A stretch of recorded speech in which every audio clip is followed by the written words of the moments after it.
What's up, everybody? Tom Pelissero here with Phil Mackey at Hammond Stadium. The Twins losing here. They won up in Toronto, split squad today. Phil, spring training coming down to a close, and I've gotten the vibe over the past 2 weeks here. Things have changed a little bit, and that starts with Justin Morneau and Joe Mauer hitting the ball as well as they have over the past week or so. Yeah, this is, if Mauer and Morneau can continue to stay healthy and productive like they've been the second half of spring training, I don't have any question that this offense is going to score some runs. The top of the order, Denard Span's been healthy and productive all spring long. Him and Jamie Carroll are going to get on base.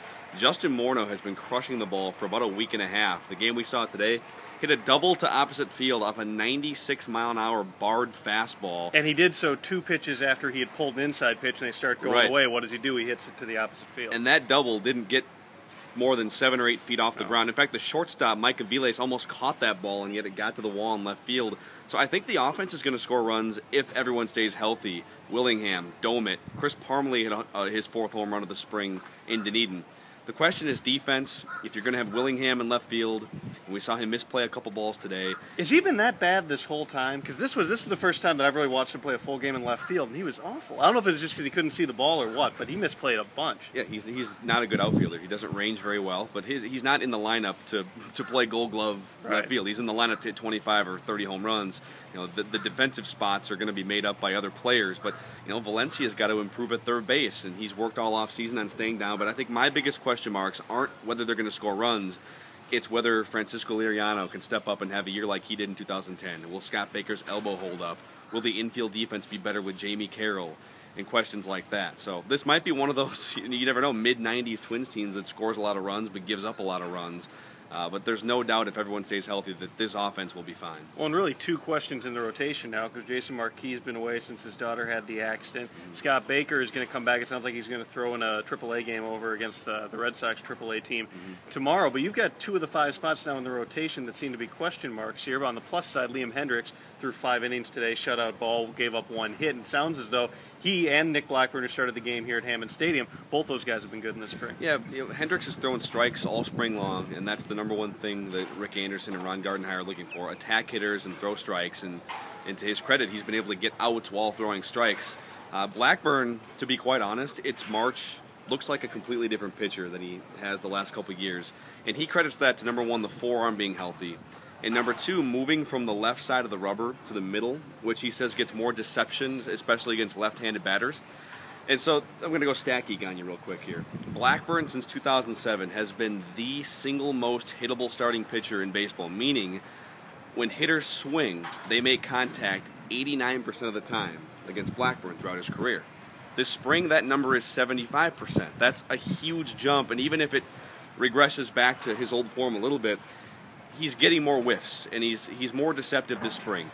That might fall apart 2 weeks into April for all we know. It's something to keep an eye on, but he's in line, it sounds like, to start opening day, and they've really liked what they've seen from him so far. And Liriano, too. Neither one of those guys are really walking anybody. They're striking out about a batter an inning combined, so good signs from those two. Pavano's Pavano. You know what you're going to get from him, assuming that the legal troubles don't distract him heading into the season. But it's whether Hendriks can step in. It's whether if they need Anthony Swarzak to come in, if Baker can't go.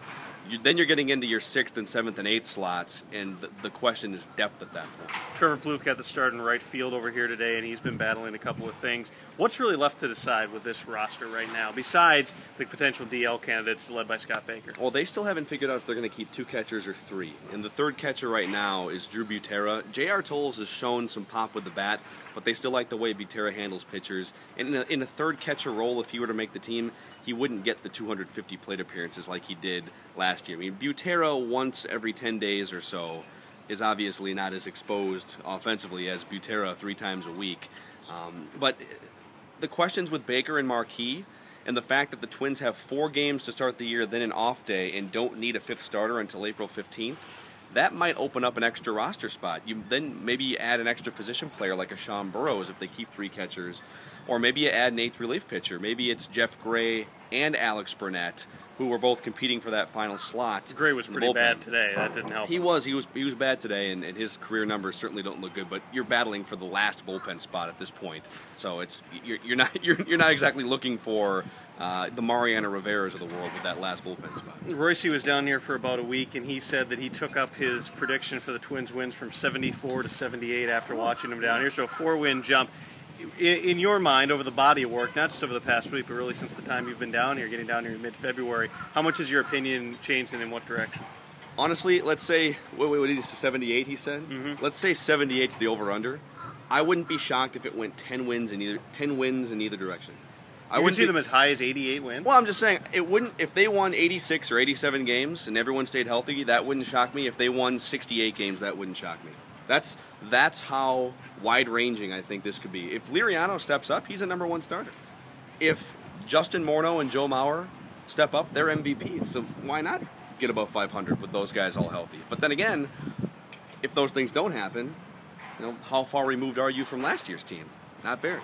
Between 68 and 88 wins. How about that prediction from Phil Mackey? We've got another week to make a more narrow prediction, but it probably won't happen. Look forward to seeing you back in Minneapolis finally.